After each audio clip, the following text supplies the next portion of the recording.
క్రీస్తు విరోధులు ఎంత మిడిసి పడుతున్నావురా. అమాయకుడై సిలువలో తన ప్రాణాన్ని అర్పించి నీ రక్షణ కోసం తన రక్తమంతా కారిస్తే చూచి హేళన చేస్తున్నావు కదా, 3 మేకులు పీక్కోలేని వాడని. సమాజం ఏమని మాట్లాడుతుంది? 3 మేకులు పీక్కోలేడా? ఒరే, ఆ మేకులు కొట్టించుకున్నది నీకోసం రా. నువ్వు చేతులతో చేసిన పాపాలుగా పడిందిరా ఆయన చేతులకు శిక్ష. నువ్వు కాళ్ళతో నడిచిన ప్రతి అక్రమమైన మార్గం కోసం పడిందిరా ఆయన కాళ్ళలో శీలలు శిక్ష.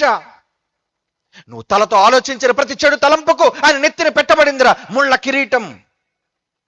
నువ్వు పడుకున్న ప్రతి పాపపు పడకల కోసం ఆయన ప్రక్కలో గుచ్చబడిందిరా బల్లెపు పోటు. ఈ మానవ దేహంతో చేసిన ప్రతి నీచమైన కార్యానికి శరీరం అంతా తూట్లుగా కొరడాతో చీల్చబడిందయ్యా. అందులో ప్రేమ నీకు అర్థం కావటం లేదు కదా.